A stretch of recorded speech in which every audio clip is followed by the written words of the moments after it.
Hello everybody, today is March 21st, 2023. What is happening in the world today? China and Russia signed an agreement to link their countries together with a gas pipeline on mutual benefits. UBS purchased Credit Suisse for $3.2 billion.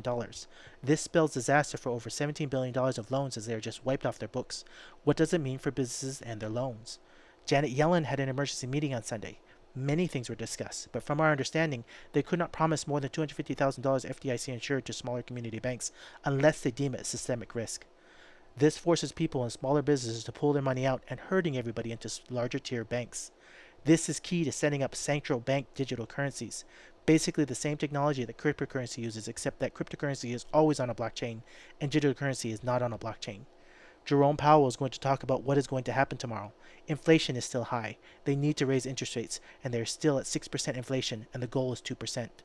This can lead us to stagflation, high inflation, but also the possibility of a recession. Why is this important to us today? If we look at this and we look at how everything's going, everybody may or may not be just euphoria and things may be recovering in a sense. We can look at the 3-month period and we can see that it went up and it went down. But why is it important that China and Russia sign an agreement to link their countries together as a gas pipeline? China, the major producer of building and making products and shipping it to the US, it affects us when China and Russia ally together, and China now has a huge, almost unlimited supply of oil and gas. It helps them together. What about UBS purchasing Credit Suisse? Why is that important to us? Well, a lot of banks had loans with them. What happens to that money? What happens to those businesses? Are they able to succeed? And when I say businesses, I am literally talking about businesses, other banks. Those loans just go poof. Money just disappears and things happen to those businesses. And then the next thing that happened, Janet Yellen, she had an emergency meeting on Sunday. And the question was asked of her, what about the smaller community banks? Will they be insured if you have more than $250,000?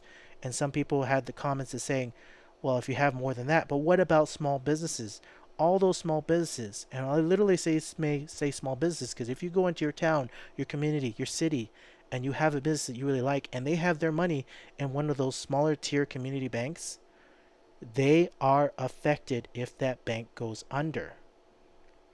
And why is it important that everyone gets herded into one of those larger tier banks? Why is that key to what's happening in finances? If the Fed and Janet Yellen decide that just even one of those banks is not a systemic risk and they decide to just let it go and you have your money in there, your money can go poof, only up to $250,000. That's huge for smaller businesses or people that have money or their life savings or you're retired. That is key. And then the next key point to this, what is central bank digital currencies? If you have not heard this word, you need to do your own research and figure out what is central bank digital currencies. The plan was to bring it out in 2025. It may come much earlier and people may see it as the savior to everything that's happening. But is it really the savior? And how and why is it linked to cryptocurrencies? Do your own research and look it up. Now, the most important key that people are looking at and not looking at all those other things that I just discussed.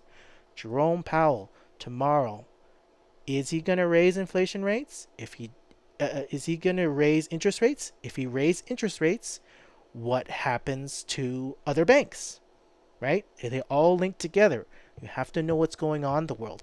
These are only small tidbits of news that's happening to today, yesterday, all the way to Sunday. These are just small tidbits of what is happening today. And I'm not trying to fearmonger. I'm not trying to say, hey, I'm just trying to say, wake up. Think about your own finances. Think outside the box. Listen to some of my other videos if you have not. And see for your own eyes and think with your own mentality and look at your own finances and figure out what is best for you right now. Everybody says to do different things. Everybody has their different teaching method. I am merely taking all of this different data on things that are going on, the good, the bad, all of it, and putting it together because you have to be able to listen to everything that's going on in the world and make sound decisions on your own finances for yourself. I can't tell you what to do. I can only show you the proof and re-spit out and regurgitate what is happening in the world today. Now I'm going to make a much more better video tomorrow. I just wanted to make sure that this got out there, that everybody could hear it, see it, and make decisions quicker and have this news in your pocket. If you like this content, please feel free to leave me a comment. Smash the like button. Don't forget to subscribe. And I will catch you all in the next video. Thank you for being here and have a safe evening.